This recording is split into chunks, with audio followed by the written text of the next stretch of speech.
جن شخصیات نے بارگاہ رسالت میں آواز بلند کی، کیا قرآن کریم کی آیات پہلے نازل ہوئی تھی یا یہ بعد میں؟ بھئی کنہوں نے بلند کی تھی آوازیں بلند؟ پہلے تو یہ ہے بھئی یہ دیکھا جائے گا بھئی صحابہ کرام کے بارے میں یہ کہنا چاہتے ہیں کہ صحابہ کرام کرتے تھے آواز بلند، جن کے بارے میں قرآن نے کہا کہ یہ وہ لوگ ہیں ان الذین یغضون اصواتہم عند رسول اللہ اولئک الذین امتحن اللہ قلوبہم للتقوی، جن صحابہ کے بارے میں قرآن پاک نے یہ کہا کہ اللہ وہ لوگ جو اپنی زبانوں کو نبی پاک کی بارگاہ میں کیا کرتے ہیں، بند رکھتے ہیں، خاموش رہتے ہیں، یہ وہ لوگ ہیں جن کے دلوں کو اللہ نے چن لیا ہے تقوی کے لیے۔ تو وہ کون لوگ تھے جو حضور کی بارگاہ میں سر جھکا کے بیٹھے رہتے تھے؟ بخاری کے مطابق جن کے سر جھکے رہتے تھے جیسے ان کے سروں پر کیا ہوں، پرندے بیٹھے ہوں۔ تو آپس میں پھر انہوں نے بولنا ہی، حتیٰ کہ یہ جس بندے کے بارے میں تھی، جس صحابی کے بارے میں، وہ تو بہرے تھے۔ تو بہرا بندہ کیا ہوتا ہے، وہ نارملی زیادہ اونچا بولتا ہے، وہ سمجھتا ہے کہ جس طرح میں کم سنتا ہوں اگلا بندہ بھی کیا ہوتا ہے، تو وہ کوئی نارملی یعنی نارمل کی چیز ہے۔ کوئی ایک صحابی بھی بے ادبی کی نیت سے حضور کی بارگاہ میں آواز بلند نہیں کرے گا۔ لہٰذا یہ جو کہانیاں ہیں، تاریخی کہانیاں ہیں، چاہے وہ جس کتاب میں بھی ہیں، ان کے مقابلے میں قرآن پاک کو زیادہ ترجیح ہے۔ قرآن پاک پہلی دلیل ہے۔ قرآن پاک صحابہ کرام کے بارے میں کہتا ہے رضی اللہ عنہم ورضوا عنہ، اللہ ان سے راضی، وہ اللہ ان سے ان کے بارے میں فرماتا ہے کلا وعد اللہ الحسنی، اللہ نے ہر ایک کے لیے کیا کیا ہے، جنت کا وعدہ کیا ہے۔ قرآن ان کو جنتی کہہ رہا ہے، ان کے ساتھ راضی ہونے کا اعلان فرما رہا ہے۔ اور آج کل یہ لوگ کہہ رہے ہیں کہ صحابہ کرام رضی اللہ عنہم نے حضور کی بارگاہ میں، اگر اس کا مطلب یہ تو یہ ہے کہ وہ صحابہ کرام نے حضور سے تربیت نہیں حاصل کی، حضور ان کی تربیت کرنے میں کامیاب نہیں ہوئے، یہ بتانا چاہتے ہو دنیا کو کہ نبی پاک کی پہلی کلاس جو ہے جو حضور نے تیار کی وہی کیا تھی؟ تو صحابہ پر زبانیں تان دراز اس لیے کی جاتی ہے کہ ہارون الرشید نے ایک بندے کو قتل کروایا جو بے دین ہو گیا تھا، لا دین تھا اور الہاد پھیلاتا تھا، تو تگڑے حکمران تھے اور اس نے اس کو قتل کروایا۔ آخر میں پوچھا کہ تم نے انکار تو کرنا ہوتا ہے دین کا، کس کا؟ لیکن تم سب سے پہلے صحابہ پر کیوں تان کرتے ہو؟ تم لوگ شروع کس سے کرتے ہو؟ اے چھوٹے چھوٹے کام، چھوٹے چھوٹے بہانے، یوں ہو گیا جی، یہ ہو گیا جی، ایسا کر دیا ویسا کر دیا، اور حوالے کیا ہیں؟ تاریخ کی کتابوں کے۔ تو اس سے اسے پوچھا بھی کیوں ایسا کرتے ہو، صحابہ پر کیوں شروع کرتے ہو؟ اس نے کہا اس لیے کہ نبی پاک کی پہلی کلاس صحابہ ہے اور صحابہ نے دین ہم تک پہنچایا ہے۔ جب صحابہ سے اعتبار اٹھ جائے گا تو دین سے بھی اعتبار، کیونکہ دین لے کے آنے والے ہم تک کون ہیں؟ پہلے بندے، پہلی جماعت کون سی ہے؟ تو اب صحابہ کے بارے میں یہ ثابت ہو جائے گا کہ صحابہ نعوذ باللہ آپس میں لڑتے رہتے تھے، ان کا آپس میں محبت ہی کو نہیں تھی، جبکہ قرآن کہتا ہے رحماء بینہم، آپس میں وہ کیا تھے؟ بھائی بھائی تھے۔ اب قرآن کی بات مانیں یا کسی کہانی ساز کی بات مانیں؟ اس لیے نبی پاک صلی اللہ علیہ وسلم کے صحابہ کرام کچھ چیزیں پہلے ہوئی ہیں تو نارملی ہیں۔ پہلے بھی صحابہ ایسے نہیں تھے کہ کوئی صحابہ بے ادبی کی نیت سے آواز بلند کرتے تھے، ایسی بات نہیں تھی۔ حضور کی بارگاہ میں وہ بڑے ادب سے بیٹھتے تھے، بات نہیں کرتے تھے۔ یہ تو نارملی جو کہا گیا۔ اب جس طرح ہوا کہ یا محمد، اس طرح نہ مکارو جس طرح آپس میں ایک دوسرے کو پکارتے ہو، تو وہ دیہاتی آدمی آئے، دیہاتی نے باہر سے آواز لگائی یا محمد، باہر لو، دیکھو ہم بلاتے ہیں ایک دوسرے کو، احسان صاحب گل سننا، مدثر صاحب گل سننا کہتے ہیں نا، تو فرمایا حضور کو اس طرح نہیں بلانا جس طرح آپس میں ایک دوسرے کو بلاتے ہو۔ تو نارملی باتیں تھی، کوئی بے ادبی سے تو نہیں نا بلاتے تھے وہ پہلے، تو یعنی وہ کام بھی بارگاہ رسالت میں منع کر دیا جو روٹین کی بات ہے۔ یہ بارگاہ رسالت ہے، ادب گائے ایس زیر آسمان، از عرش نازک تر، نفس گم کر دمی آیت جنیدو بایدید اینجا، باب جبریل کے پہلو میں ذرا دھیرے سے، فخر جبریل کو یوں کہتے ہوئے پایا گیا، اپنی پلکوں سے درے یار پہ دستک دینا، اونچی آواز ہوئی عمر کا سرمایا گیا۔ شیعہ مجالس میں شرکت صرف اہل سنت کی محفلوں میں شرکت کرنی چاہیے اہل سنت کو، کیونکہ وہ جگہ جہاں پہ صحابہ کرام کی بدبیاں ہوں، نازیبہ کلمات استعمال ہوں، صحابہ کرام کے بارے میں، پاک بیویوں کے بارے میں اس طرح کی باتیں کی جائیں، تو اس میں شرعاً اجازت نہیں کہ وہ ایسی جگہ ہے۔ قرآن پاک میں 2 آیات ہیں جن میں اللہ تعالیٰ نے ایسی محافل میں ایسی مجالس میں بیٹھنے سے کیا کیا ہے؟ منع کیا ہے، جہاں پہ کیا کون سی باتیں ہوں؟ بری باتیں۔ اگر کسی بندے کو یہ پتا چلے نا کہ فلاں گھر والے فلاں بندے محلے میں میرے والد صاحب کے خلاف باتیں کرتے ہیں تو وہ ان سے بولنا چھوڑ دے گا، لیکن نبی کریم علیہ السلام کے صحابہ کا حق اتنا بھی نہیں رکھتے کہ ان کے بارے میں زبان درازیاں کرنے والوں کو اپنا بھائی بنا کے تو ان کے ساتھ بیٹھنا، تو یہ بالکل درست نہیں ہے۔ نبی پاک نے، بخاری میں موجود ہے، اس بندے کا جنازہ نہیں پڑھایا جو حضرت عثمان سے بغض رکھتا تھا۔ خلفائے راشدین کے ذکر میں تساہل برتنا بالکل غلط بات ہے۔ نبی پاک کی ہر نسبت کا احترام، آپ کی ذات کا احترام، آپ کی بات کا احترام، آپ کی نسبت کا احترام، تو سرور دو عالم صلی اللہ علیہ وسلم کی جو نسبتیں ہیں ان سب نسبتوں کا احترام، خلفائے راشدین ہوں یا اہل بیت اطہار ہوں، مولا علی ہوں یا صدیق اکبر ہوں، جس کا ذکر ہو کھلے دل سے سننا چاہیے۔ ایک کا ذکر دوسرے کی نفی نہیں، کہ اگر صدیق اکبر کا ذکر ہو رہا ہے تو کوئی بندہ یہ نہ سمجھے کہ حضرت علی کا کیوں نہیں ہو رہا، تو اب مقابلے میں حضرت علی کا ذکر ہو، یا حضرت مولا علی کا ذکر ہو رہا ہے تو کوئی بندہ کیا کرے، یہ کہے کہ بھئی حضرت صدیق اکبر کا کیوں نہیں ہو رہا جی، فوراً ہاں بعد میں کوئی بندہ کہے کہ میں اس کو بھی پڑھ دیتا ہوں، لیکن مقابلے نہیں کروانے۔ شخصیات میں، حضور کی نسبتوں میں مقابلے، صرف احترام کرنا ہے۔ تو خلفائے راشدین تو حضور کی امت میں افضل ترین لوگ ہیں، تو ان کے ذکر میں تساہل نہیں ہونا چاہیے، خوب گج وج کے ان کا ذکر خیر ہونا چاہیے۔ غیر مسلموں کو جنت کا مستحق کہنا اللہ کے کلام کی خلاف ورزی ہے، کہ اللہ فرما رہا ہے کہ جس نے شرک کیا، ان اللہ لا یغفر ان یشرک بہ ویغفر ما دون ذلک لمن یشاء، مشرک بندے کو کبھی بھی اللہ تعالیٰ بخشے گا، تو مشرک جو مشرک حالت میں مر گیا، اللہ فرماتا ہے ان الذین کفروا وماتوا وهم کفار اولئک علیہم لعنت اللہ والملائکۃ والناس اجمعین خالدین فیہا لا یخفف عنہم العذاب ولا هم ینظرون، جو کفر پر مر گیا اس کے عذاب میں کمی بھی نہیں ہوگی، تو لہٰذا جنت تو دور کی بات ہے، اس کے عذاب میں کمی۔ جو بندہ یہ سمجھتا ہے کہ غیر مسلم جنت کا مستحق ہے تو اسے قرآن پاک پر پھر یقین ہی نہیں ہے کہ اللہ کے کلام پر اللہ کیا فرما رہا ہے، اللہ کا کیا قانون ہے، لہذا یہ غلط بات ہے۔ مزارات کے بارے میں متضاد باتیں، یہ بڑے ویسے سوالات بڑے انہوں نے جی وہ اشارتاً کنایتاً کیے ہیں۔ متضاد باتیں سے کیا مراد ہے کہ بھئی مزارات شریفہ جو ہیں وہ کیا ہیں؟ نبی پاک صلی اللہ علیہ وسلم کے زمانے سے، صحابہ کے زمانے سے مزارات موجود ہیں۔ سب سے پہلے مزار کس نے بنایا؟ بھائی صحابہ نے بنایا۔ کس کا بنایا؟ نبی پاک کا بنایا۔ نبی پاک صلی اللہ علیہ وسلم کا وصال مبارک ہوا تو آپ کی قبر شریف کہاں بنائی گئی؟ حضرت عائشہ کے حجرے میں جو 4 دیواری تھی، کیا تھی؟ پورا ایک کمرہ تھا، تو اگر قبر پر عمارت بنانا منع ہوتا تو صحابہ اس کمرے کے اندر کیوں نبی پاک کی قبر بنا رہے ہیں جو کیا ہے؟ اوپر ہے، کہ قبر کے اندر اوپر مزار بنائیں، عمارت بنائیں، یا عمارت کے اندر قبر بنائیں، بات ایک ہی ہے نا، کہ قبر کے اوپر عمارت بنائیں یا عمارت کے اندر، تو بات تو ایک ہی ہے کہ نہیں ہے؟ تو صحابہ کرام نے بنائی۔ میں نے جب یہ کہا تو مجھے ایک بندہ کہتا ہے، چھوٹے مرزا صاحب کا ساتھی، منہ بولا شاگرد، کہ جناب یہ تو حضور کو حکم تھا صحابہ کرام کو کہ نبی کی جہاں وصال ہوتا ہے وہیں پہ ان کو دفن ہوتا ہے۔ میں نے کہا چلو مان لیا بھائی، نبی کا پاک تھا وصال وہاں پہ ہوا، لیکن 2 مزار وہاں پہ اور بھی موجود ہیں۔ سعدین کا کران ہے پہلو ماہ میں، جرمٹ کیے ہیں تارے تجلی کمر کی ہے۔ یہ کچھ توجہ ہے خاص ہے، سبحان اللہ، ورود ہو رہا ہے۔ تو حضور کا مزار بنایا، صدیق اکبر کا مزار بنایا، حضرت عمر کا مزار بنایا، اور مسند احمد بن حنبل میں روایت ہے، کٹ لے رات والے نمبر سارے، حضرت عائشہ صدیقہ رضی اللہ تعالیٰ عنہا فرماتی ہیں کہ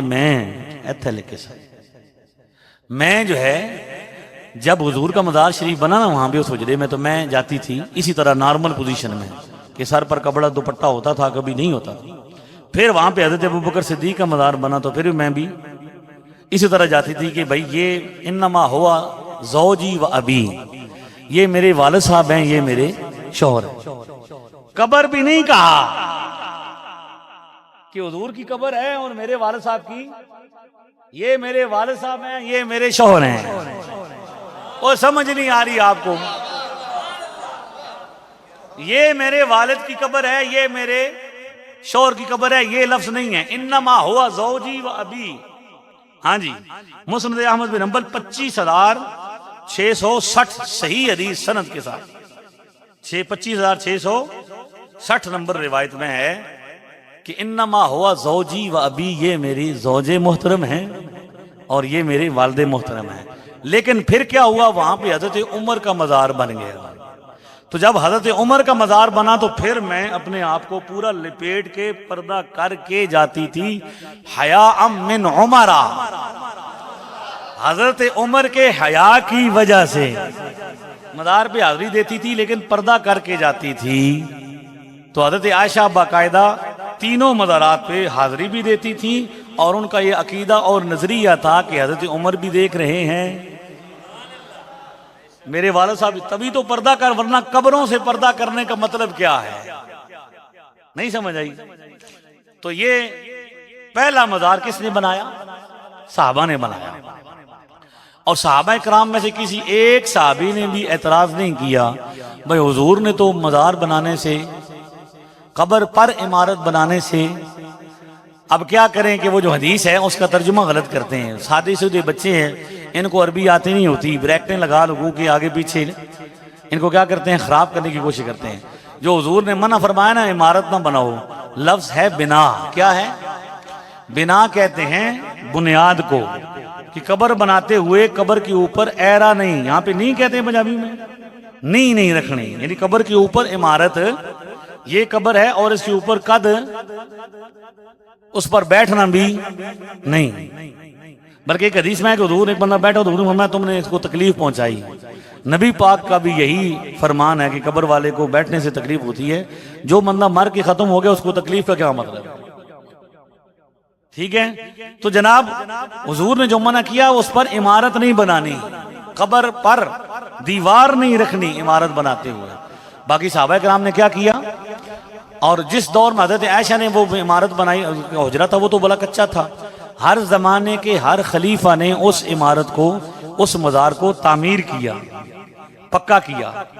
حتیٰ کہ عمر بن عبدالعزیز نے اس پر پھر کیا کیا؟ بہت زیادہ اس پر پھر گنبد بھی بنا دیا گیا، ٹھیک ہے، تعظیم کے لیے. تو ہم یہ کہتے ہیں کہ حضرت عمر بن خطاب کا مزار بنایا گیا، حضرت صدیق اکبر کا مزار بنایا.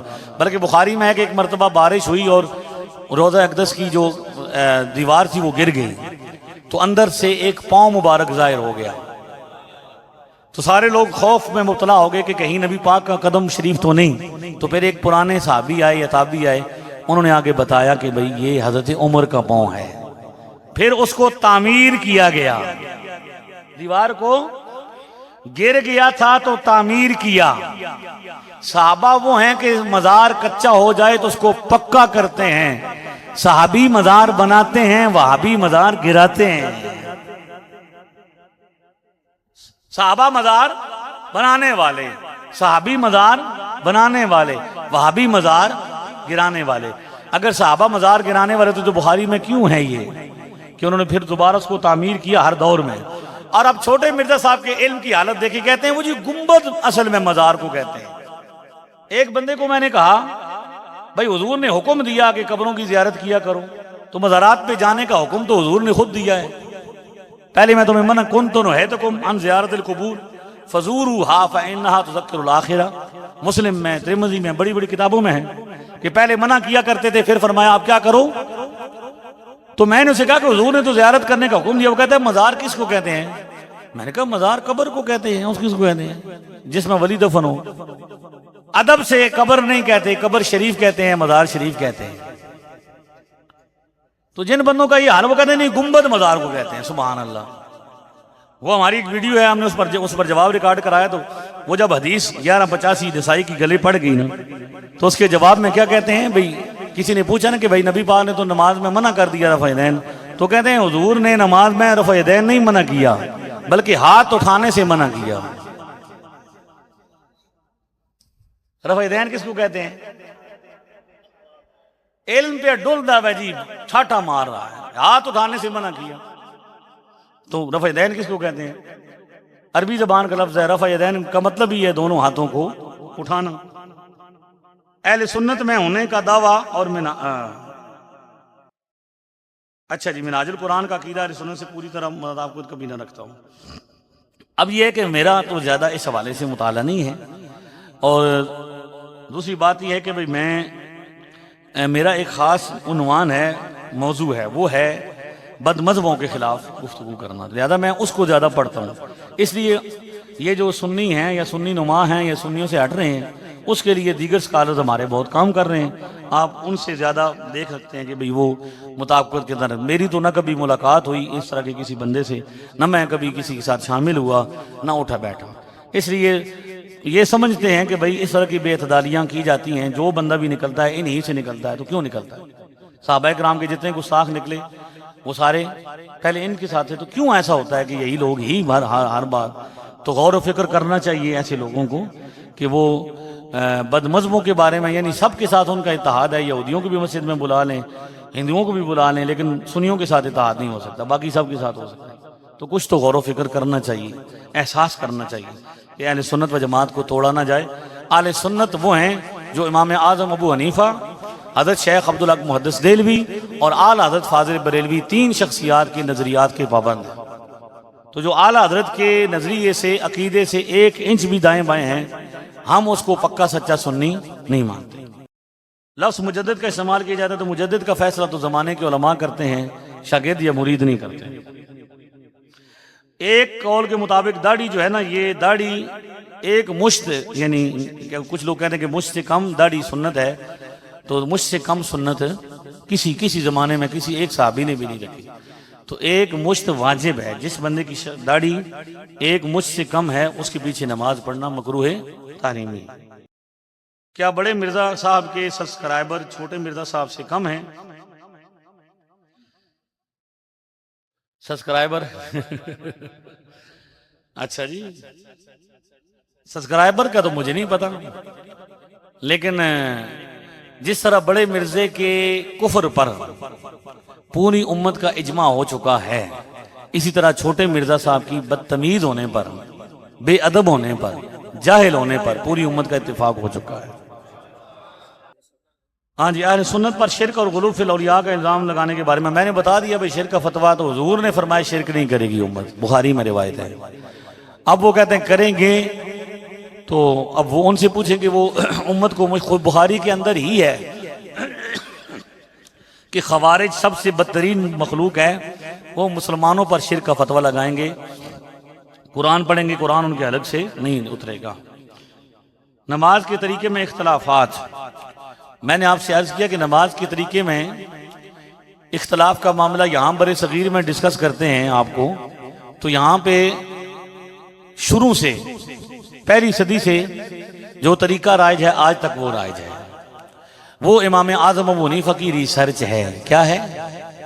امام اعظم ابو حنیفہ کی ریسرچ ہے کہ نبی پاک صلی اللہ علیہ وسلم نے جس طرح نماز پڑھی ہے ہم اس طرح کیا کرتے ہیں، اور امام اعظم ابو حنیفہ کی جتنی بھی روایات ہیں وہ اکثر حضرت عبداللہ ابن مسعود رضی اللہ تعالیٰ عنہ، فقہ حنفی کو ابتدائی دور میں فقہ مسعودی کہا جاتا تھا کہ حضرت عبداللہ ابن مسعود کی فقہ، تو حضرت عبداللہ ابن مسعود ساری زندگی نبی پاک کے ساتھ رہے، وضو کو وضو کراتے رہے، اور یہ جو رفع یدین والی روایتیں ہیں وہ صحابی ایسے ہیں جو سال میں ایک بار آتے تھے، کوئی 20 دن رہتا، کوئی 1 دن رہتا، پھر وہ چلے جاتے۔ لہذا یہ غلو کا الزام لگانا جو ہے یہ درست نہیں ہے۔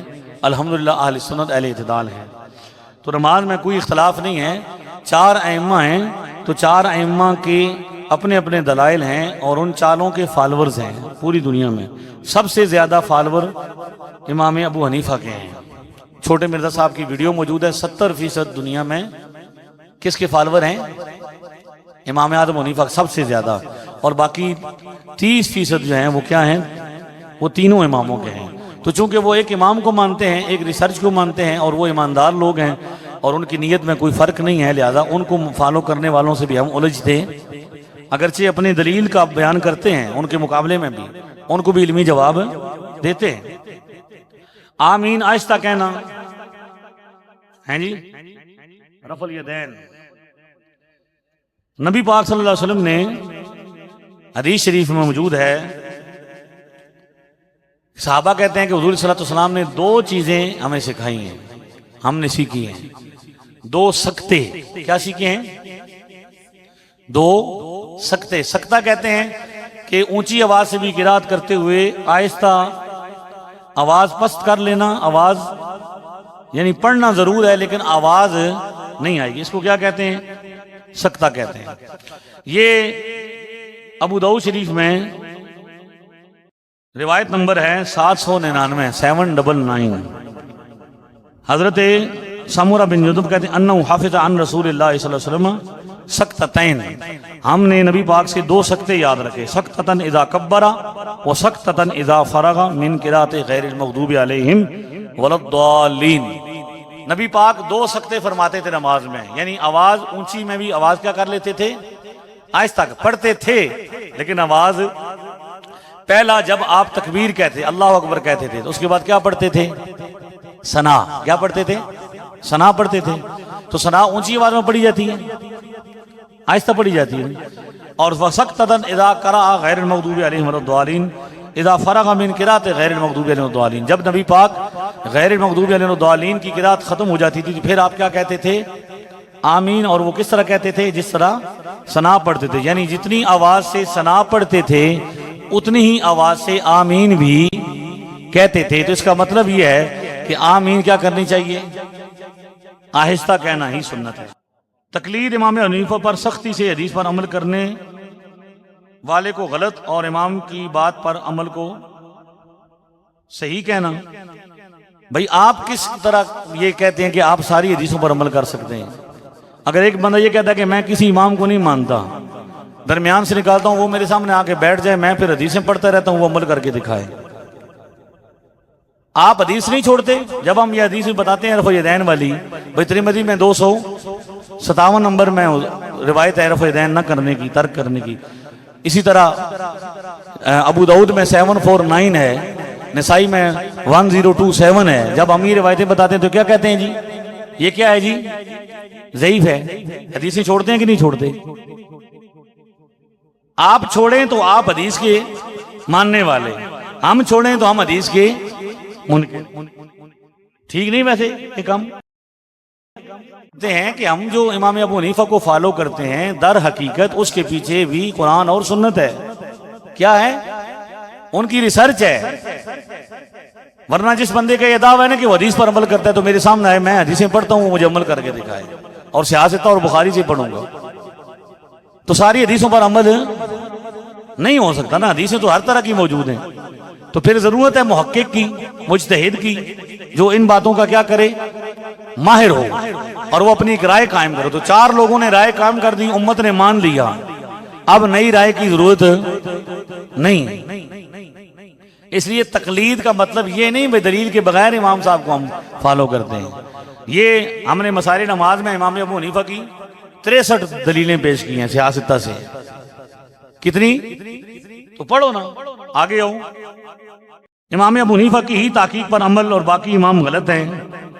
جس طرح آپ سے پوچھا جاتا ہے کہ یہ مسئلہ بابا اسحاق یوں کہتا ہے اور غامدی یوں کہتا ہے اور فلانا، اور آپ کے منہ بولے استاد صاحب کہتے ہیں نہیں جی غامدی اس مسئلے میں ٹھیک ہے اور دوسرا کیا ہے؟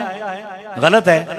آپ کے منہ بولے ٹیچر کہتے ہیں اس مسئلے میں امام بخاری سے ہم اختلاف کرتے ہیں، فلاں سے ہم اختلاف کرتے ہیں، حالانکہ آپ کے منہ بولے استاد کی علمی قابلیت یہ ہے کہ وہ ران کو عربی زبان میں پٹ کہتے ہیں۔ ٹھیک ہے؟ تو وہ حق رکھتے ہیں۔ تو ہمارے امام صاحب تو 4 اماموں میں سے ایک امام کو فالو اس لیے کیا جاتا ہے کہ ہمارا یہ نظریہ ہے کہ امام ابو حنیفہ کی تحقیق سب سے مضبوط ہے، اسی لیے سب سے زیادہ اس پر عمل ہوتا ہے، سب سے زیادہ۔ اب جب ایک کریکٹر نے امام چھوٹے مرزا صاحب سے پوچھا نا کہ بھئی اگر ساری دنیا میں سب سے زیادہ ہے فالوئنگ امام ابو حنیفہ کی، جو نماز آپ پڑھاتے ہیں وہ تو تھوڑی پڑھنے والے ہیں، بغیر رفع الیدین والے نماز پڑھنے والے زیادہ ہیں، اور جہاں بھی جو پڑھ رہے تھے وہ پہلے کیا کرتے تھے؟ بغیر رفع الیدین کے پڑھتے تھے نا۔ تو آپ ایسا کیوں ہو گیا؟ تو وہ کہتے ہیں اسٹیبلشمنٹ کی وجہ سے۔ بھئی قاضی ابو یوسف قاضی تھے کس کے؟ اس کے ہارون رشید کے، ہارون رشید کو فوت ہوئے 1300 سال سے زیادہ ہو چکے ہیں، اور اس کا روب آج تک اتنا باقی کہ بادشاہ مان گیا، لیکن لوگ ہلی بھی ڈرنا نماز وہ بھی پڑھتے ہیں جی بادشاہ پڑھائی۔ اور آپ بھی تو کہتے ہیں نا کہ ہمارا اسٹیبلشمنٹ کے ساتھ تعلق ہے، میں مسنگ پرسن کروا دوں گا، ہمیں دھمکیاں دیتے ہیں نا۔ تو اگر اسٹیبلشمنٹ کے ساتھ تعلقات کی وجہ سے لوگوں کی نمازیں بدلتی ہوں اور نبی پاک والی نماز لوگ چھوڑ دیتے ہوں، تو آپ کی نماز لوگ کیوں نہیں پڑھ رہے؟ کیوں نہیں آپ کے لوگ پڑھ رہے؟ اور آپ منہ چھپاتے کیوں پھرتے ہیں؟ اتنا پردہ تو کوئی زنانی نہیں کرتی جتنا آپ کرتے ہیں، اور آپ کو ڈر بھی بڑا لگتا ہے کہ آخری بندہ جو قتل کرنے آیا تھا اس کی جیب سے سوئی برآمد ہوئی ہے، آپ کو سوئی سے بھی ڈر لگتا ہے۔ بکانا پاڑنا سی بندے نے، سمجھ آ رہی ہے؟ تو اسٹیبلشمنٹ کی وجہ سے نہیں، امام اعظم ابو حنیفہ کی دلائل سب سے زیادہ سنت کے قریب ہونے کی وجہ سے۔ تو باقی امام غلط نہیں ہیں، باقی اماموں کے دلائل ثواب پر مبنی نہیں ہیں، اس میں سے حق بات امام ابو حنیفہ پر ہم اس کو عمل کرتے ہیں۔ اچھا جی، بریلوی ہر بات پر امام کی تقریر کرتے ہیں، حدیث کی نہیں، کیوں نہیں کرتے؟ آپ سامنے آئیں جس بندے کا یہ دعویٰ ہے کہ ہم فلاں معاملے میں حدیث کی پیروی نہیں کرتے، ہم دکھائیں گے کہ ہم حدیث کی پیروی کرتے ہیں۔ میں جب کہہ رہا ہوں کہ میں اپنے آپ کو پیش کر رہا ہوں، ایک عمل کی بات نہیں، 15 صدیوں کا ریکارڈ مجھ سے مانگو، میں دینے کو تیار ہوں۔ کمرے سے باہر تو نکلو، کنڈی تو کھولو، پردہ تو نکالو۔ بے خودی بے سبب نہیں غالب، کچھ تو ہے جس کی پردہ داری ہے۔ چھوٹے چھوٹے بچے سامنے آ جاتے ہیں، آپ سے سامنے نہیں آیا جاتا، تو کسی دن ان کو نکالیں، بٹھائیں، پھر ہم بتائیں گے کہ بھئی حدیث کیوں چھوڑتے ہیں ہم۔ کوئی ابھی آپ نہیں تھی چھوڑی، آپ جامع ترمذی کی 257 چھوڑتے ہیں، کیوں چھوڑتے ہیں؟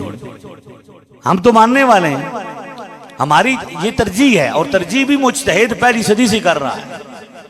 دینی تعلیم کم اور رسمی کلام میلاد، کل 11ویں ختم پر زور، کیا مطلب؟ نبی پاک صلی اللہ علیہ وسلم نے اپنے صحابی کا کل پڑھایا، مسلم شریف میں روایت ہے، حضرت ماعز بن مالک صحابی ہیں، حضور نے خود جنازہ پڑھایا، قبر میں خود اتارا، 3 دن کے بعد 4 دن کے بعد حضور نے فرمایا چلو ان کے گھر چلتے ہیں، سب صحابہ کو لے کر گئے اور وہاں جا کے ان کے لیے اجتماعی طور پر دعا کی، یعنی ختم کل پڑھا۔ صحابہ نے پوچھا یا رسول اللہ دعا کر رہے ہیں، علماء کہتے ہیں کہ بھئی جس کا جنازہ حضور پڑھا دیں، توجہ ہے؟ اب یہ گروپ نہ بنو نا یار، گروپ نہ بنو، بعد میں جسے ملنا ہو مل لے۔ یہاں پہ میری بات سنو، میں عرض کر رہا ہوں، جس کا جنازہ نبی پاک پڑھا دیں، دعا کی ضرورت ہے اسے؟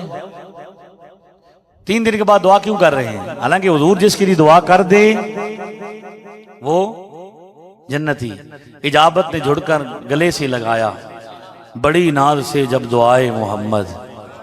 ٹھیک ہے، فرماتے ہیں علماء کہ اس لیے کہ ہر مرنے والا صحابی نہیں ہوگا، ہر جنازہ پڑھانے والا نبی نہیں ہوگا، اور نبی پاک اپنی امت کو تعلیم دے کے جا رہے ہیں کہ میرے بعد ہاں جی لوگوں کو دعا کی ضرورت ہوگی، تو اس لیے کیا کرنا، دعا کا سلسلہ جاری رکھنا۔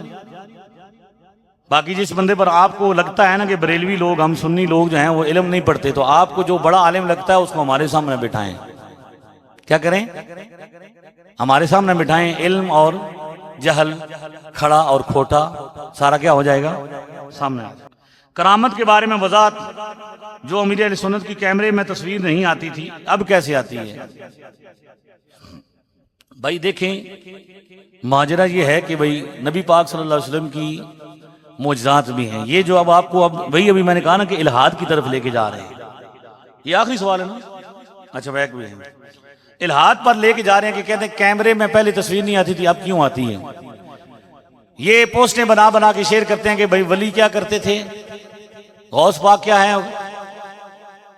توجہ کرو یار، غوث پاک کیا ہیں؟ بھائی وہ مردے زندہ کیا کرتے تھے، لیکن کپڑے دھونے کے لیے کیا رکھا ہوا تھا؟ دھوبی رکھا ہوا تھا۔ بابے مردہ زندہ کرتے تھے، لیکن جب بیمار ہوتے تھے تو حکیم سے دوائی لیتے تھے۔ یہ الہادی باتیں ہیں، یہی باتیں ملحدین نبی پاک کے بارے میں کرتے ہیں۔ ساری حدیثوں میں ہے نا کہ نبی پاک صلی اللہ علیہ وسلم نے حضرت قتادہ کی آنکھ ٹھیک کی، کسی صحابی کا بازو کٹ گیا اس کو ٹھیک کر دیا، کسی کی ٹانگ زخمی ہوگی فوراً کیا کر دی۔ لیکن ملحد کہتا ہے کہ احد کے مقام پر جب نبی پاک کا اپنا دانت مبارک ٹوٹ گیا تو حضور کا وہ نہیں نکل رہا تھا. تو کل یہ بھی کہو گے بدبخت ہو کہ ایک طرف تو نبی پاک ٹانگیں ٹھیک کرتے تھے، دوسروں کی آنکھیں ٹھیک کرتے تھے، اپنا تو دانت زخمی ہو گیا تو اس کا علاج نہیں کر سکے.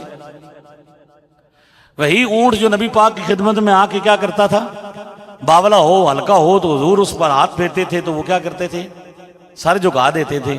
اور وہی سواری ہے جس نے نبی پاک کو نیچے گرا دیا اور کیا کر دیا، حضور زخمی ہو گئے. تو آپ کو پتہ ہی نہیں ہے کہ معاملہ کیا ہے. اتنے کم بخت ہیں، دماغ سے آ رہی ہیں، عقل ہے ہی نہیں کہ بھائی اب وہ بندہ جس کی قرآن سے کرامت ثابت ہے، قرآن سے جس بندے کی کرامت ثابت ہے، کیا نام ہے ان کا، عاصم بن برقیہ. 1 سیکنڈ سے کم میں انہوں نے کیا کیا، تخت منگوایا.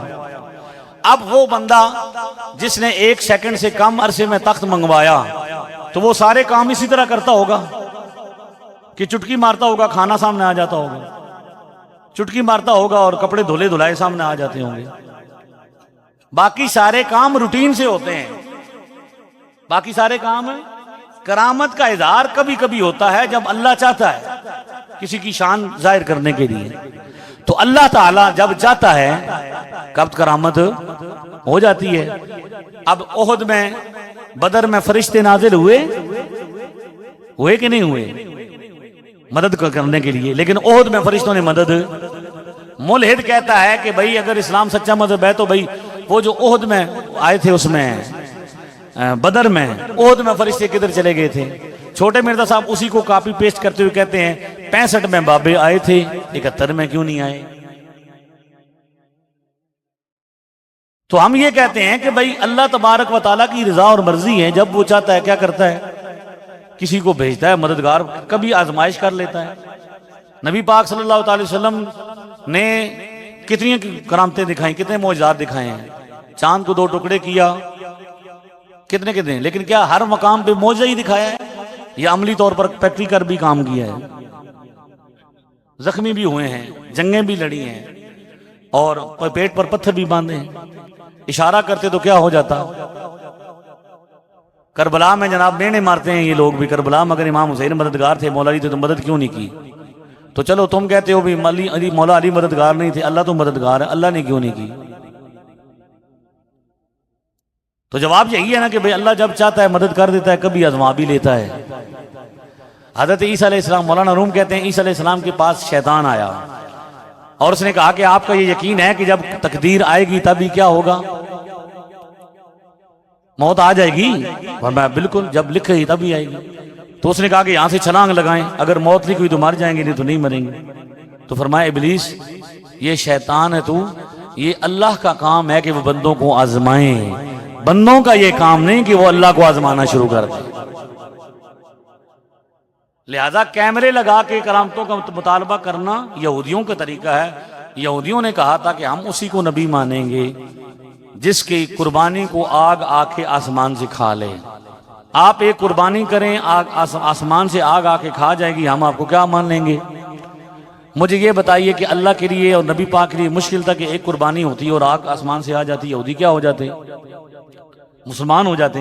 لیکن اللہ نے ایسا نہیں کیا. یہودیوں کے مطالبے پر بھی ان کو ان کی مرضی کا معجزہ نہیں دکھایا. کیوں کہ حقیقت یہ ہے کہ ایمان نام ہے بغیر دیکھے ماننے کا. جو دیکھ کے مانے، ڈیمانڈ کر کے مانگے، کیمرے میں لگائے، اس کے ایمان کا کیا اعتبار ہے. لہذا یہ بے ایمان لوگوں کو کرنا چاہتے ہیں اس طرح کی باتیں کر کے. ہاں جی سمجھ آ گئی ہے. آخری سوال ہے حضرت امیر معاویہ مولا علی کے اختلاف کی اصل وجہ. بھائی جی اختلاف کی اصل وجہ یہی تھی کہ بھئی حضرت امیر معاویہ رضی اللہ تعالیٰ عنہ یہ چاہتے تھے کہ حضرت عثمان غنی رضی اللہ تعالیٰ عنہ کے قصاص فوراً لیا جائے. مولا علی کا یہ فیصلہ تھا کہ ابھی حالات خراب ہیں، پہلے مسلمانوں کی اجتماعیت کی ضرورت. اس وقت بھی کیونکہ بہت سارے چھوٹے مرزے موجود تھے جو امت کو توڑ رہے تھے، فتنہ گر کر رہے تھے، مسلمانوں کو لڑا رہے تھے. تو اس لیے حضرت مولا علی چاہتے تھے کہ پہلے ان سے کیا کریں، ہم نبڑ لیں، بعد میں کریں گے. لیکن حضرت امیر معاویہ نے کہا نہیں جلدی کی جائے. تو اس وجہ سے پھر انہوں نے ان کے درمیان جنگ ہوئی. اہل سنت کا موقف یہ ہے کہ اس معاملے میں حضرت مولا علی رضی اللہ تعالیٰ عنہ کا موقف درست ہے. لیکن چونکہ حضرت امیر معاویہ بھی صحابی ہیں، اس لیے ان کے درمیان کے انٹرنل معاملات میں ہم زبان درازی نہیں کرتے. ہم ان کو کیا کرتے ہیں، جب مولا علی نے ان کے جنازے بھی اکٹھے پڑھے، نمازیں بھی اکٹھے پڑھی، اور ان کا کوئی بھی جب وہ جنگ ختم ہو گئی تو ان کی مال غنیمت نہیں دیا، ان کے ساتھ باغیوں والا سلوک نہیں کیا، ان کی عورتوں کو لونڈیاں نہیں بنایا، بلکہ کہا کہ یہ بھی مسلمان ہیں اور ہم بھی کیا ہیں، مسلمان ہیں۔ اور سب سے بڑی دلیل بخاری شریف میں خود نبی پاک نے حضرت امام حسن کو گود میں بٹھا کے یہ کہا کہ یہ میرا بیٹا سید ہے، اللہ تعالیٰ اس کے ذریعے دو مسلمان عظیم گروہوں کے درمیان صلح کرائے گا۔ تو نبی پاک دونوں گروہوں کو کیا کہہ رہے ہیں؟ مسلمان بھی کہہ رہے ہیں بین فئتین عظیمتین من المسلمین، یہ دونوں گروہ مسلمان بھی ہیں اور عظیم بھی ہیں۔ لہذا وقتی طور پر کسی معاملے میں دو بندوں کا اختلاف ہو جائے تو اس میں کوئی بے ایمانی والی یا کوئی کفر اسلام کی حق باطل کی جنگیں نہیں کہی جاتی، بلکہ اس معاملے میں کیا کیا جاتا ہے؟ زبان کیا کی جاتی ہے؟ بند رکھی جاتی ہے۔ ایک اصول بتاؤں آپ کو، بنی اسرائیل کو واقعہ ذکر ہوا پہلے پارے میں سورہ بقرہ میں، سارے واقعات ذکر ہونے کے بعد اللہ نے آخری پارے کے آخر میں فرمایا تلک امتن قد خلت لہا ما کسبت ولکم ما کسبتم ولا تسألون عما کانوا یعملون۔ یہ ایک امت تھی جو گزر گئی، ان کا عمل ان کے ساتھ ہے، اور تم سے ان کے عمل کے بارے میں نہیں پوچھا جائے گا، ان سے ان کے عمل میں پوچھا جائے گا، لہذا تم اپنی فکر کرو۔ یہ سازش ہے کہ مسلمانوں کو یہ ماضی سے نکلنے نہیں دیتے۔ اسلام کے دشمن کیا کرتے ہیں؟ اسلام کو ماضی سے نہیں نکلنے، آگے کی نہیں کرنے دیتے کہ مسلمانوں کو آگے چلنے دے۔ ایک بندہ اٹھا دیتے ہیں تنخواہ دار، جو کیا کہتا ہے جی صحابہ نے یوں کیا تھا، صحابہ نے یوں کیا تھا، پھر وہ الجھنا شروع کر دیتے ہیں، پھر بچوں کو پریشانی ہو جاتی ہے۔ بھئی اگر ان میں سے کوئی معاملہ تھا بھی تو اللہ تعالیٰ کے سپرد ہو گیا، وہ دنیا سے تشریف لے گئے، آپ سے ان کے بارے میں نہیں پوچھا جانا، آپ کیوں الجھ رہے ہیں درمیان؟ آپ کون ہیں؟ بھئی ہم فرے ایک جاسوس تھا عیسائیوں کا، اس کی نے ڈائری لکھی، وہابیت اس نے بنوائی تھی، فرقہ اس نے بنایا تھا۔ وہ کہتا ہے کہ مسلمانوں میں اس وقت دو فرقے ہیں، شیعہ اور سنی۔ مسلمان کہتے ہیں کہ سنی کہتے ہیں حضرت صدیق اکبر خلیفہ تھے، اور شیعہ کہتے ہیں حضرت علی کا حق تھا، جبکہ حضرت صدیق اکبر خلیفہ بنے۔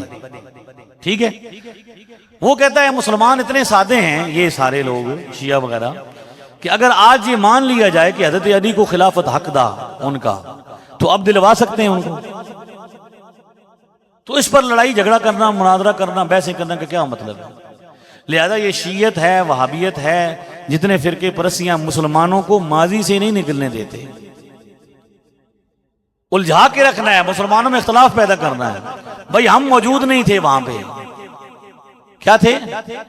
ہم نہیں تھے، ہم نے نہیں دیکھا کہ ہمارے سامنے کیا، ہم نے سنا ہے، اور جو بزرگوں سے سنا ہے اسی مطابق ہم عمل کرتے ہیں کہ مولا علی ہی کیا ہیں، ان کی رائے ٹھیک تھی۔ لیکن اگر کوئی حضرت ابی معاویہ نے اس کو نہیں مانا، ان کے ساتھ اختلاف کیا، تو ان کا اختلاف حق تھا، مجتہد تھے، تو ان کو اس پر اجر بھی ملے گا۔ حدیث پاک میں ہے کہ مجتہد جب اجتہاد کرتا ہے تو اس کو اجر ملتا ہے۔ پھر ان کا معاملہ اللہ کے سپرد ہو گیا، اب تم کون ہو درمیان میں؟ تو کبھی پہلے کیا تھا، مودودی اٹھایا، پھر یہ اسرار آیا، پھر اب یہ آ گیا، کل کچھ اور لے آئیں گے، تنخواہ دار بندہ، ظاہر ہے بے روزگاری ہے، کام نہیں ہے، تو تنخواہیں جو ہیں وہ تنخواہ دار بندے۔ جب بندے کو کمرے کے اندر بیٹھ کے چاں چاں کرنے کا اور ڈیمیج ہیز بین ڈن بار بار کہنے کا، یعنی ہر ہفتے ڈیمیج ہیز بین ڈن، یعنی آپ یہاں سے اندازہ لگا لیں کہ جس بندے کا نہ رہی یہی ہے۔ ڈیمیج ہیز بین ڈن کا مطلب کیا ہے؟ ڈیمیج ہیز بین ڈن کا مطلب کیا ہے؟ توڑ پھوڑ مکمل ہو گئی، یعنی جس بندے کا نعرہ سلوگن ہی یہی ہے کہ میں نے مسلمانوں کے درمیان کیا کرنی ہے؟ توڑ پھوڑ کرنی ہے، مسلمانوں کو توڑنا ہے، تو مسلمانوں کا ہمدرد وہ بندہ ہو سکتا ہے جو مسلمانوں کو توڑتا ہے؟ مسلمانوں کا ہمدرد وہ ہے جو مسلمانوں کو جوڑتا ہے۔ الحمدللہ ہم جوڑ رہے ہیں، ہم باپ کو بیٹے سے ملا رہے ہیں، بیٹے کو بتا رہے ہیں پتر تیرا باپ جس عقیدے پر تھا وہ صحیح عقیدہ ہے، بھائی بھائی کو ملا رہے ہیں۔ اور وہ کیا کہتے ہیں؟ تم مسجدوں میں جاؤ، وہاں پہ فتنے کرو، آگ لگا دو، گھر والوں کو کہو، ابا جی کو ابا جی تسی تے شے ہی کو نہیں، امی نو آکھو امی جی تسی شے ہی کو نہیں۔ علماء کہتے ہیں، سنی علماء کہتے ہیں گھر جاؤ والد صاحب کے ہاتھ چومو، ماں جی کی پاؤں کیا کرو؟ چومو، کیونکہ حدیث میں الجنت تحت اقدام امہاتکم، جنت تمہاری ماؤں کے قدموں کے نیچے ہے۔ علماء کہتے ہیں ماں باپ کی خدمت کرو، ماں باپ کا ادب کرو، ان کے ہاتھ پاؤں چومو۔ اور چھوٹے مرزا صاحب کہتے ہیں کہ آپ کیا کرو؟ ان سے جا کے کہو امی جی تسی تے شے ہی کوئی نہیں، ابا جی تسی تے شے ہی کوئی نہیں۔ یعنی جو بازاروں میں، چوکوں میں، چوراہوں میں لوفر لوگوں کی زبانیں تھیں، ان کے جو اصطلاحات تھیں، ٹرمز تھیں، چھوٹے مرزا صاحب دین کے نام پر وہ پھیلا رہے ہیں۔ ہم اوپر حدیث لکھتے ہیں، نیچے وہ کہتے ہیں ڈیمیج ہے۔ ہم اوپر قرآن کی آیت لکھتے ہیں، وہ کہتے ہیں بابت شاہی کو نہیں۔ اب قرآن کے مقابلے میں یہ نعرے اور یہ بدتمیزیاں یہ کون سکھا رہا ہے؟ اس لیے ہر دور میں یہ فیصلہ کیا گیا، دشمنان اسلام مسلمانوں کو توڑنے کے لیے لڑانا چاہتے ہیں۔ اسی لیے چھوٹے مرزا صاحب تو اپنے منہ سے اپنا مقصد بتا چکے ہیں کہ میں نے تو اپنے بچے باہر لے جانے ہیں، ان بچوں کو میں نے اپنی سیٹ پر نہیں بٹھانا، کیونکہ میری تنخواہ کیا ہوگی ہے پوری ہوگی، تو میں نے چلے جانا ہے۔ دو تو چلے گئے، دو بھائی تو ہیں، ابا جی بیچارے سنی وہ اسی پر ہیں، تو میں نے تو چلے جانا ہے، بچوں کو بھیج دینا ہے، تو پیچھے امت کی ہو سی لڑتی رہ سی۔ پہلے تو آپس لڑن گے نا، انہاں منہ بولے شاگرداں جو کوئی آکے گا نہیں میں حقدار ہاں اتنے بیٹھن دا، دو آکے گا میں حقدار ہاں، تری آکے گا میں ہاں، پہلے تو آپس میں لڑیں گے، پھر ان کی کتنی قسمیں ہو جائیں گی۔ تو ان کا تو مقصد کیا ہے؟ منہ سے بیان ہو چکا ہے، کہا کہ یہ پگڑی اور داڑھی اور زلفیں رکھی ہوئی ہیں، یہ ایسے ہی ہے جیسے ایک جانور پالنا ہے۔ اس طرح داڑھی روزانہ کبھی کرنا آسان ہے، رکھی کیوں گئی ہے کہ لوگ اس ہوئیے کے بغیر بات نہیں سنتے۔ لوگوں کو جب کیا کرنا ہے، بنانا ہے تو پگڑی اور داڑھی ضروری ہے، کیونکہ چیک کیا گیا کہ پہلے ڈاکٹر نائک بھیجا گیا پینٹ شرٹ میں، لوگوں نے نہیں سنا، نہیں مانی، پھر غام بھی آیا داڑھی منڈا، مختلف قسم کے داڑھی منڈے پینٹ شرٹ بھیجے گئے، لیکن لوگوں نے بعد میں کہا چلو یہ ٹرائی کرو، پگڑی اور داڑھی اور زلفوں والا، اولیاء مسلمانوں والا ہو، زبان کا ہو، ملحدین والی ہو، لیکن جی بنیا انہاں کو کچھ نہیں، تو چھوٹے مرزا صاحب بندا تواڈے کولو بھی کچھ نہیں انشاءاللہ۔ ٹھیک ہے، سونا جنگل رات اندھیری، چھائی بدلی کالی ہے، سونے والو جاگتے رہیو چوروں کی رکھوالی ہے، آنکھ سے کاجل صاف چرا لیں یہاں وہ چور بلا کے ہیں، تیری گٹھڑی تاکی ہے اور تو نے نیند نکالی ہے۔ جو بھائی بہن کو حق نہیں دیتے ان کے بارے میں روشنی ڈالیے۔ روشنی کیمرے ہے آپ کے پاس کوئی؟ روشنی مار دو، مسئلہ میں بیان کر دیتا ہوں کہ بہنوں کو حق نہ دینے والے بندے اللہ کی بارگاہ میں جو اتنے مجرم ہیں، حدیث میں آتا ہے کہ جو کسی کی زمین رکھے گا ٹکڑا جتنا، اس کو قیامت والے دن وہی زمین توق پہنائی جائے گی۔ اگر بہن کے حصے سے 2 کنال 1 قلہ 2 مرلے جتنا بھی کھایا وہ ساری زمین کیا ہے، قیامت والے دن کیا ہوگی، گلے میں پہننا پڑی۔ بہنوں کو حق ضرور دیں، بیٹیوں کو حق ضرور دیں۔ تکبیر میں جو لوگ ایک ایک بار لفظ ادا کرتے ہیں ہمیں ان کے بارے میں کیا حکم ہے؟ جیسے ہم تکبیر کہتے ہیں اللہ اکبر اللہ اکبر،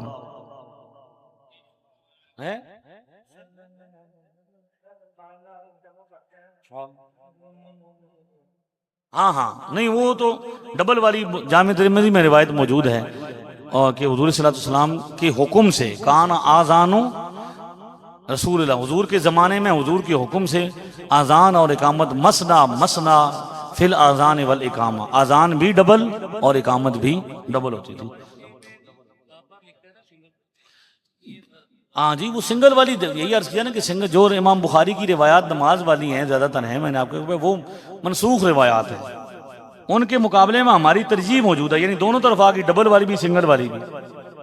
تو اب دیکھا یہ جائے گا کہ بھئی جس روایت پر زیادہ سنت کے قریب ہے، یعنی صحابہ کا عمل زیادہ کس پر ہے، تو امام ابو حنیفہ کی تحقیق اور ریسرچ یہ ہے کہ ڈبل والی پر صحابہ کرام کا عمل زیادہ ہے، لہذا انہوں نے اس روایت کو ترجیح دی ہے جو کیا ہے، ڈبل والی۔ سمجھ آ رہی؟ امام بخاری 3 صدی میں ہے، امام ابو حنیفہ 1 صدی میں ہے۔ امام بخاری نے کسی صحابی کو نہیں دیکھا، امام ابو حنیفہ نے 22 صحابہ سے ملاقات کی ہے، صحابہ کرام۔ وہ تو آج تک یہ نہیں پتا چلے آپ بخاری کرتے ہو، بخاری تے 3 صدی پیدا ہوئے نے، کب پیدا ہوئے ہیں؟ اگر کوئی بندہ یہ کہتا ہے کہ بخاری والی نماز پڑھو، تو میں نے چھوٹے مرزا صاحب سے کہا تھا قرآن کی کوئی ایک آیت پیش کریں، نبی پاک کی کوئی ایک حدیث پیش کریں، یا امام بخاری کا اپنا قول پیش کر دیں کہ جو نماز وہ پڑھنی ہے جو بخاری والی۔ یہ کس نے کہا ہے؟ انہوں نے ایک کتاب لکھی، تحقیق کی، ان کا ایک معاملہ تھا۔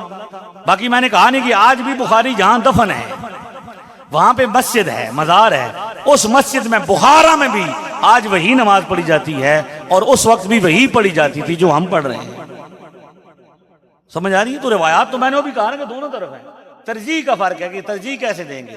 امام اعظم ابو حنیفہ کہتے ہیں کہ جس پر صحابہ کا اجماع ہے، زیادہ عمل ہے، وتر 3 پڑھتے ہیں یا 2 پڑھتے ہیں؟ 1 پڑھتے ہیں. 3 پڑھتے ہیں نا. ایک والی روایت بھی موجود ہے، لیکن زیادہ صحابہ کس کو پڑھتے تھے؟ 3 پڑھتے تھے. لہذا اب ایک والا صحابی کا تفرد قرار دیا جائے گا کہ ان کا ذاتی عمل. ٹھیک ہے جی. قسطوں پر چیزیں بیچنا جائز ہے یا ناجائز ہے؟ یہ قسطوں پر سامان بیچنا اس لحاظ سے کہ بھئی مثلا ایک بندہ ایک موٹر سائیکل خریدتا ہے، اس کی نقد قیمت ہے 50,000 اور قسطوں پر وہ ہے 70,000. تو اتنا صرف ہو، کوئی شرط درمیان میں ایسی نہ ہو جو خلاف شریعت ہو، تو اتنا جائز ہے کہ ایک چیز کو نقد 50,000 میں اور قسطوں پر 70,000 میں بیچنا یہ جائز ہے، ادھار بیچنا جائز ہے. لیکن ناجائز اس لیے ہوتی ہیں یہ چیزیں کہ یہ جو قسطوں والے لوگ ہوتے ہیں اب تو وہ اپنی اصلاح کر رہے ہیں، وہ یہ کرتے ہیں کہ درمیان میں شرطیں لگاتے ہیں. اگر ایک قسط لیٹ ہو گئی تو اتنا جرمانہ، یہ جرمانہ سود ہے. اور اگر جناب قسط درمیان سے معاہدہ ختم ہو گیا تو یہ فنڈ میں بھی کٹنگ ہوتی ہے. تو وہ شرطیں جو لگاتے ہیں وہ غیر شرعی ہوتی ہیں. کیا ہوتی ہیں؟ تو اگر کوئی غیر شرعی شرط نہ ہو، صرف اتنا ہو کہ بھئی ٹھیک ہے جی نقد اتنے کی اور ادھار اتنے کی، تو اور کوئی ناجائز شرط اس میں موجود نہ ہو تو پھر جائز. آخری سوال ہے، ایک ہی سانس میں 3 طلاقیں دینے سے 1 ہوگی یا 3 ہوگی؟ جو بندہ یہ مسئلہ پوچھ رہا ہے نا، اس سے 3 لاکھ روپیہ ادھارا لیں. کتنا لیں؟ اور واپس اس کو کریں 1 لاکھ روپیہ. وہ آکے کہا جناب میں تو 3 لاکھ دیتا سی. تو تسی آکھو جناب بھائی تسی آ دیو بھائی 3 کے ہوندیاں نے. جیڑا مولوی یہ آدھا بھائی 3 ایک ہونیاں نے، انہوں 3 جتیاں مارو. 1 2 3 ایک صاحب تھوڑا جا یارا کوئی چھڑا. اور آکھو جی میں کتنیاں ماریاں نے؟ 1. وہ آکھے نہیں جناب 3 ماریاں نے، انجا کرو. ٹھیک ہے. اتنی بھی سمجھ نہیں آ رہی بھی 3 کہہ کے کہہ رہے ہیں کہ 1 ہے. وہ دلائل کی طرف تو بعد میں آتے ہیں. ہم خدا کا خوف کرو یار. 3 بھی کہہ رہے ہو، 1 بھی کہہ رہے ہو، کہنا کیا چاہتے ہو؟ ارے کہنا کیا چاہتے ہو؟ نہیں بھائی 3 کہنا چاہتے ہو، 1 کہنا چاہتے ہو، 3 بھی کہہ رہے ہو، 1 بھی کہہ رہے ہو.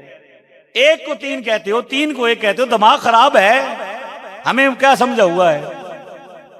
3 کیا ہوتی ہیں؟ 3 ہی ہوتی ہیں. 1 سانس میں ہوں یا 2 سانس میں ہوں. ٹھیک ہے. تو ہم تو جیل میں اب وہ ہمارے سامنے ہیں، بالکل وہ بیچارے پریشان ہو چکے ہیں کہ جو بھی بندہ جاتا ہے وہ اب انہوں نے دیکھ مسئلہ کیا ہے کہ وہ بندہ کہتا ہے بھی 3 میں نے دے دی ہیں. تو اہل سنت کے مفتیان کرام کہتے ہیں کہ اب تو بیوی حلالہ شرعی کے بغیر کیا ہوتی ہے؟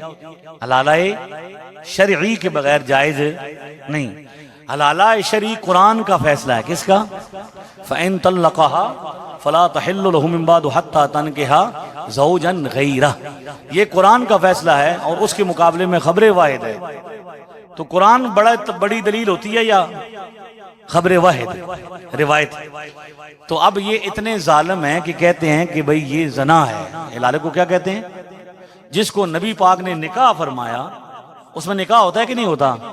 جب حلالہ بھی ہوتا ہے تو اس میں نکاح ہے کہ نہیں ہے؟ تو نکاح سے بیوی بن جاتی ہے کہ نہیں بن جاتی؟ پھر اس کو زنا کہہ رہے ہیں جو قرآن کا مسئلہ ہے. یعنی اتنے ظالم ہیں کہ اپنے بندے بڑھانے کے لیے، فرقہ بڑھانے کے لیے اب یہ کر رہے ہیں کہ بندہ جب طلاق دیتا ہے تو اس کو جا کے کہتے ہیں کہ تو اب اسٹام لکھ کے دے کہ آئندہ سے میں اہل حدیث ہوں، جمعہ بھی تواڈے پیچھے پڑھساں تے نمازاں بھی تواڈے یار پڑھساں. میں یقین جانوں درجنوں بندے میرے پاس آئے ہیں کہ وہ سین کر کے بھی نہ ڈر کے آئے، خدا کا خوف کر کے اے ویکھو جی اسلام لکھا لینے تسی سن صحیح مسئلہ دس. کسی علاقے میں وہابی اہل حدیث زیادہ تھے تو کسی نے پوچھا بھی یہ بندے اہل حدیث وہابی زیادہ کیوں ہو گئے؟ ان تے یہ کچھ ریشو نا 3 4 5 6 10 تو کسی کے نام 10 15 سن. انہاں کہ یہ کیا ہو گیا؟ انہاں کہ جی یہ بندے زیادہ تر کیس ہیں غصے والے سن، طلاقاں زیادہ دینے سن. تو ان کے پاس جتنے بندہ ہیں جمع ہیں وہ سارے طلاقوں والے ہیں اور حل کو نہیں تھا، وہابی ہو گئے طلاقاں بچے. ہمارے علاقے میں ایک بندے نے طلاق دی، اس نے کہا تینوں لکھ طلاق، تینوں کروڑ طلاق، تینوں 1000 طلاق. پہلے 1 2 3 100 تو 1000 تک گیا، 1000 تو لکھ تک گیا، لکھ تو کروڑ، جتنے نال تو چھٹ دی ہیں تین اتنی طلاق. تو وہ بھی پھر انہوں نے کہی تھی ایک بنا دی تھی. تو یہ طلاقی ہیں، کیا ہیں؟ طلاق یہ اس وجہ سے بندوں کو کیا کرتے ہیں جمع کرتے ہیں، تین تین ہی ہوتی ہیں، ترے سوٹیاں مارو، ترے ڈنڈے مارو، ترے جتیاں مارو رکھ کے، تو آخو جی ایک ہے منسو نہیں ترے ٹھیک ہے جی، تین تین ہی ہوتی ہیں۔